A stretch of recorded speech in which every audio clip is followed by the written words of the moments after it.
देखिए आज का टॉपिक क्या है, समाकलन, जिसकी एक्सरसाइज नंबर 7.2। आज इसको डिस्कस करना है। तो चलिए देखिए, पहले हम इसमें क्या करते हैं, पहले हम इसके सूत्र जो हैं थोड़ा सा टाइप इसमें बदला हुआ है। भाई 7.1 में टाइप दूसरा था और इस समय क्या है, दूसरा टाइप आएगा 7.2 एक्सरसाइज में। इसमें किसी भी वैल्यू को हम टी मान करके dx के स्थान पर वैल्यू पुट करेंगे। तो चलिए इसको हम समझते हैं। पहले इसके पहले दो तीन सूत्र हैं वो समझ लीजिएगा, क्योंकि अभी आवश्यकता पड़ेगी उसमें। जैसे मेन इसका एक सूत्र आता है 1/1 प्लस एक्स स्क्वायर। अगर ये लिखा होता है तो इसका सूत्र क्या होता है, tan इनवर्स एक्स प्लस में सी, ये सूत्र होता है एक सूत्र। ठीक है, इस सूत्र में क्या करना होता है कि अगर इंटीग्रेशन 1/1 प्लस एक्स स्क्वायर होता है तो उसको हम क्या लिख सकते हैं, tan इनवर्स एक्स प्लस सी। चलिए इतनी बात तो क्लियर हो गई। अभी जैसे जैसे क्वेश्चन लगाते जाएंगे वैसे यहाँ फार्मूले की आवश्यकता होगी तो यहाँ पर यह सूत्र लिख दिया जाएगा। चलिए समझिएगा कैसे। जैसे ये फार्मूला दिया गया है, नीचे 1/1 प्लस एक्स स्क्वायर एक तरीके से बन सकता है, लेकिन समस्या इस बात की है कि यहाँ पर दिया गया है 2x, बस यहीं से डिस्टरबेंस हो जाता है। तो इसका मतलब ये सूत्र तो लगेगा नहीं। जब ये नहीं लगेगा तो अब उसके लिए अब हम क्या करते हैं वो ध्यान से समझिएगा। यहाँ पर मान लेते हैं कि माना 1 plus X square is equal to, क्या किया मैंने, टी मान लिया। दूसरी बात एक और विशेष ध्यान रखना है कि समाकलन करते समय अगर किसी भी नंबर को हम टी मानेंगे तो उसका हम अवकलन करते हैं। क्या करते हैं, अवकलन। अब इससे ये भी पता चलता है कि यदि अवकलन नहीं आएगा तो क्या हम समाकलन कर सकते हैं, नहीं कर पाओगे। भाई अब यहाँ पर तो अवकलन करना पड़ रहा है ना। जब अवकलन करेंगे तब dx की वैल्यू यहाँ से उठा करके यहाँ वैल्यू रखी जाएगी, उसके बाद हम समाकलन कर सकते हैं। पहले यहाँ पर जैसे ये वैल्यू दे दी जाएगी और उसके बाद में इसका 1 का अवकलन क्या होता है, 0 होता है। ये हमने पहले ही बता रखा है। 1 का अवकलन 0 और एक्स स्क्वायर का क्या होता है, 2x होता है। ये भी तुमको ध्यान रखना होगा। तो 2x बराबर dt अपान में dx। इतनी बात तो तुमको मालूम है कि यदि 1 प्लस एक्स स्क्वायर का अवकलन करते हैं तो 2x आता है। भाई 1 का 0, एक्स स्क्वायर का 2x। अब समझिएगा, जब किसी भी नंबर को यदि मैंने t मान लिया, उसका जब अवकलन करेंगे जो वैल्यू आ जाएगी वहां तुमको थोड़ा सा ये दिमाग लगाना है कि जहां dx है dx के स्थान पर वैल्यू रखेंगे। अगर 2x इंटू dx मिल जाए तो उसके स्थान पर जो वैल्यू रखी जाएगी वो आएगी dt। यहाँ पर अगर ऐसा कुछ होता है जो बच जाता है तो dt के नीचे कर देते हैं या फिर dt के पास कर देते हैं। जैसे यहाँ केवल 2x dx दिया गया तो ये 2x रोक रखेंगे, dx से इधर गुणा कर देंगे तो dx बराबर में इधर क्या आ जाएगा, dt आ जाएगा। हमने क्या किया, कुछ नहीं, समझो। नीचे को t माना, अवकलन किया, अवकलन करने के बाद 2x इंटू dx बराबर क्या कर दिया, dt कर दिया। अब ध्यान से समझिएगा। अब यहाँ के बाद इधर से नोट करना, इधर इतना लिखने के बाद यहाँ से आगे से यहाँ नोट करना इंटीग्रेशन। देखिएगा इसको क्या माना था तुमने, इसको t माना था तो यहाँ पर t लिख लीजिएगा, 1/t लिख लिया। दूसरी बात 2x इंटू dx, इन दोनों के स्थान पर, इनके स्थान पर हम क्या करेंगे, वैल्यू पुट कर देंगे। ठीक, इनके स्थान पे क्या पुट करोगे, यहाँ पर जिसको t माना था उसका अवकलन करने के बाद इस पूरे के स्थान पर dt रखेंगे। क्या रखेंगे, dt। बस यहीं पर समझना है तुमको। यहाँ हमने क्या किया, dt रख दिया। अब ये समाकलन के रूप में बना। इसका एक सूत्र होता है, देखिएगा कौन सा, 1/x यदि dx दिया जाएगा तो ये आ जाएगा log x प्लस में कांस्टेंट वैल्यू आ जाएगी। यदि 1/x के रूप, ये t है, t से मतलब नहीं है, ये एक तरीके से 1/x के रूप में लिखा हुआ है। तो कितना है dx, तो इसको हम पूरे को क्या लिख सकते हैं, यदि समाकलन करते हैं तो log of x plus c हो जाएगा। ठीक, इतनी बात अगर यदि क्लियर हो गई है तो अब यहां से समझिएगा आगे ये फार्मूला। अब इसका हम समाकलन करेंगे तो ये क्या हो जाएगा, log t आ जाएगा, log ऑफ t प्लस में c। अब ये t जिसको माना था ये वैल्यू उठा के यहाँ पर रख दीजिएगा। तो ये वैल्यू क्या है, यहाँ log t के स्थान पर वैल्यू है 1 प्लस एक्स स्क्वायर और प्लस में c। यही हमारा क्या होगा, आंसर हो जाएगा।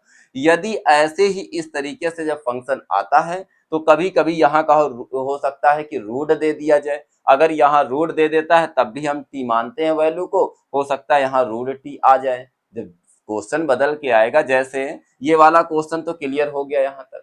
अगर हमको इसी तरीके से एक दूसरा क्वेश्चन लगाना हो, जैसे हमने दे दिया कि 2x अपान में रूट के अंदर 1 plus X square into D x, तो क्या करोगे इसको क्या कर सकते हैं भाई, इसके अंदर जो वैल्यू दी गई है ये 1 प्लस एक्स स्क्वायर, इसको हम क्या करेंगे, टी मानेंगे। टी मानने के बाद यही फंक्शन आएगा कि नहीं आएगा, आएगा ना, क्लियर है ना। तो यहाँ रूट टी बचेगा, जाकर के मान के चेक कर लो ना, इसमें क्या दिक्कत। देखो इधर हम ये केवल समझा रहे हैं, इसको ध्यान रखिएगा। माना 1 प्लस एक्स स्क्वायर को यदि टी मान लिया तो ये आ जाएगा 2x इंटू डी एक्स बराबर डी टी। अभी तुमको समझाया यहाँ पर, यदि ये फंक्शन दिया जाएगा, इसको t मानते हैं, तो ये 2x dx बराबर dt हो जाएगा। ये देखो 2x dx बराबर कितना है, dt है, वैल्यू उठा के पुट कर दो यहाँ पर, तो ये आ जाएगा 1 अपान में इस रूट के अंदर क्या होगा, इसको क्या माना था, t माना था, इनटू में आ जाएगा dt। क्या अब इसमें ये वाला सूत्र लगा सकते हैं, नहीं लगा पाओगे। कैसे भाई, इसमें तो 1 अपान, देखिए जैसे जैसे सूत्र दिया जाएगा, सूत्र अब यहाँ पर जैसे 1 अपान रूट एक्स होता तो लगा सकते थे, लेकिन यहाँ क्या दिया गया, 1 अपान रूट एक्स नहीं दिया गया, इसीलिए हम इस पर ये सूत्र नहीं लगा सकते हैं। इसीलिए अब आगे हम थोड़ा सा बढ़ जाते हैं, इस पर एक फॉर्मूला, इसको नीचे से ऊपर ले जाओ तो t की पावर प्लस 1/2, लेकिन ऊपर जाएगा तो माइनस 1/2 इंटू में dt। इसके लिए एक सूत्र होता है, इसको बिल्कुल जड़ से याद कर लीजिएगा, x की power n into D x बराबर में x की पावर n प्लस 1 अपान में n प्लस 1 प्लस में कांस्टेंट, ये आ जाएगा कांस्टेंट यानी c आ जाएगा। ये इस सूत्र से इसको लगाएंगे तो n प्लस 1 अपान में n प्लस 1, देखो कैसे, तो ये आ जाएगा t की पावर माइनस 1/2 प्लस 1 अपान में माइनस 1/2 प्लस 1 प्लस में c आ जाएगा। इतनी बात तो यहाँ तक क्लियर हो गई। अब इसको उठा करके फिर यहाँ पर एक लाइन लिख दीजिएगा, तो ये आ जाएगा 2 1 के 2, 2 में 1 कम हो जाएगा, तो 2 में 1 कम 1/2, 2 ऊपर चला जाएगा, ठीक। उसके बाद में ये भी आ जाएगा t की पावर कितना, यहाँ पर हम लिख देंगे t की पावर 2 1 के 2, 2 में 1 कम 1/2 प्लस में c, तो इसे लिखा जा सकता है 2 रूट के अंदर t, तो t की वैल्यू क्या है, 1 प्लस एक्स स्क्वायर और प्लस में कांस्टेंट आ जाएगा। इतनी बात क्लियर हो गई। यदि t मानने से ऊपर वाला नंबर चला जाता है तो हम तुरंत t मान करके उसकी वैल्यू निकाल लेते हैं। ये बात क्लियर है, ये फार्मूला बिल्कुल विशेष ध्यान रखना। देखिए 7.2 का क्वेश्चन नंबर 2 में क्या करना है इसको समझिएगा। इसमें भी अब ये t मानने वाली ही एक्सरसाइज एक तरीके से कर सकते हैं भाई, डायरेक्ट इसका कोई सूत्र नहीं होता है। ऐसा मानो कि यहाँ पर ये यक्स चला जाए या लॉग, कुल मिलाकर के समाकलन होना चाहिए। इसमें यदि लॉग यक्स को t मान लिया जाए तो ये फिर 1 अपान में यक्स जो है वो dx अपान यक्स कर देंगे तो काम हो जाएगा। अब log यक्स का सूत्र तो बताओ, तो देखो अगर यहाँ पर log यक्स का अवकलन करते हैं तो 1/x होता है, यदि अवकलन करते हैं, पहले हम मान लेते हैं उसके बाद बताते हैं। इधर समझो, ये अगर log x को t मान ले, log x is equal to T, इसका अवकलन करिएगा, log x का 1/x यानी 1/x बराबर में dt अपान में dx, ये सूत्र होता है। हमको केवल dx बटे यक्स चाहिए, क्या चाहिए, dx बटे यक्स, इसको उठा के इधर ले जाओ, dx बटे x और इधर आ जाएगा बराबर में dt आ जाएगा। ये बात तो क्लियर है तुमको। ये dx बटे x, देखो dx बटे x के स्थान पे क्या रखेंगे, dt रख देंगे, रख दो यहाँ पर, इधर लगाओ इस साइड। तो ये log x को क्या माना था, t, तो t स्क्वायर, नीचे dx बटे x के स्थान पे क्या रखेंगे, dt आ जाएगा, तो ये आ जाएगा t स्क्वायर इंटू dt हो जाएगा। यहाँ से ये जो सूत्र लगाया गया है इसमें से t स्क्वायर आ गया है, ये वाला फार्मूला लगाइएगा, घात में एक जुड़ जाता है x की पावर n प्लस 1, तो यहाँ पर आ जाएगा t की पावर n+1, n का मान 2+1 अपान में, इसका कहना है अपान में भी n+1 होता है, तो ले लो यहाँ पर, तो ये आ जाएगा n+1 प्लस में एक कांस्टेंट तो लेना है तुमको, t की वैल्यू क्या है n+1, n के स्थान पे वैल्यू तो रख दो, यहाँ कितना आएगा 2 आ जाएगा, तो ये 2 प्लस यानी आ जाएगा t क्यूब अपान में नीचे कितना 2 1 मिलकर के 3 प्लस में c आ जाएगा बराबर में, इधर देखो t का मान कितना है log x, तो ये log x का आ जाएगा क्यूब अपान में 3 और प्लस में c, यही क्या होगा आंसर हो जाएगा। देखिए 3 नंबर में 1/x प्लस में x log x दिया गया है। भाई इस तरीके का तो कोई फार्मूला होता नहीं कि 1/a प्लस बी एक्स करके, ऐसा तो कुछ नहीं। इन दोनों में देखो कॉमन क्या है उसको कॉमन कर लीजिएगा, पहले हम इसको समझाते हैं। x कॉमन करोगे तो इधर बचेगा 1 और इधर बचेगा log ऑफ x बच जाएगा, इनटू में dx आ जाएगा, dx बटे x लाना। यहाँ पर बच्चे क्या करते हैं केवल log x को t मानते, बस वहीं से धोखा खा जाते हैं इसमें से। भाई केवल log x को हम क्यों t माने, ठीक है मान लेते हैं कि log x को t मानेंगे, dx अपान x आएगा चला जाएगा इस dt के साथ में, लेकिन समस्या इस बात की 1 क्या करेगा, इसीलिए इस वाले पूरे फंक्शन को हम t मान लेंगे। यहाँ पर मान लीजिएगा कि माना 1 प्लस, ये देखिएगा इनको समझ लीजिएगा अच्छे से, 1 plus log x is equal to क्या मान लिया तुमने t मान लिया इसको, तो 1 का अवकलन क्या होता है 0, बात खत्म। log x का क्या होता है 1/x और ये आ जाएगा dt अपान में dx, इसीलिए पूरे फंक्शन को t मानना, ध्यान रखिएगा इसको छोड़ना मत। तो 1 प्लस log x को t मानेंगे तो 1 अपान, भाई 1 का क्या होता 0 होता, बात खत्म, छूट जाएगा, log x बचा तो 1/x आ जाएगा और ये t का करेंगे तो dt अपान dx। हमको चाहिए केवल dx बटे x, अगर ये गायब हो जाए तो काम बन जाए यहाँ से। तो यहाँ पर dx बटे x जब निकालेंगे तो ये dx इधर जाएगा, x नीचे आ जाएगा, तो ये आ जाएगा यहाँ से बराबर में dt आ जाएगा। तो dx बटे x कितना यहाँ पर dt रखना है। एक बात और समझिएगा इसमें से, बात ये है कि अगर यहाँ से dx निकाल के यहाँ रखेंगे, थोड़ा सा समझ लो यहाँ, जैसे हमने यहाँ रखा कि 1/x और ये 1 प्लस log ऑफ, इसको तो t ही माना है तुमने, इसको क्या माना है t मान लिया है, इसको तो बाहर रख दो, ऐसे ही लगा दो इनटू में t, तो dx बराबर क्या निकलेगा, ये dx ये इधर आ जाएगा तो x dt आएगा, कितना आएगा x इनटू में dt, x dt आ जाएगा। देखो x क्या होगा कैंसिल, तब भी देखो 1/t इनटू में dt आ गया। क्या समस्या है, तो इसीलिए हम एक साथ लिख लेते, चाहे तो तुमको जैसे जैसे यहाँ dx निकाल के यहाँ रख दो तब काट दो, बात वही हुई जाकर के, तुमको केवल बस कुल मिलाकर के इसको यहीं से समझ लेना। हमने देखा dx बटे x है तो यहीं से dx बटे x बराबर dt, काटने वाला कोई मतलब नहीं, अगर रखना चाहते हो तो कोई बात नहीं, यहाँ से dx निकाल लो, जैसे dx बराबर x dt आएगा, x dt लिख दिया, x कैंसिल कर दिया, चाहो तो इस तरीके से कर सकते हो, और 1/t आएगा लेकिन उतना ही। ये जो वैल्यू दी गई है 1/x और ये dx, ये तो चला गया dt के साथ, ये पूरा t माना था, तो ये आ जाएगा t इनटू में dt आ जाएगा। ये बात अगर क्लियर हो गई हो तो अब हम इसका हम समाकलन कर देते हैं, ये 1/x के रूप में लिखा है, तो 1/x को क्या लिख सकते हैं log x लिख सकते हैं, लगा दो फार्मूला, तो ये आ जाएगा log x, x के स्थान पे क्या है t प्लस में c, t किसको माना था वैल्यू उठा के पुट कर दो, t माना था 1 प्लस log x प्लस में c, बस वैल्यू उठा करके रख दीजिएगा, यही तुम्हारा आंसर हो जाएगा। ये 3 नंबर तक यहाँ क्वेश्चन क्लियर हुए।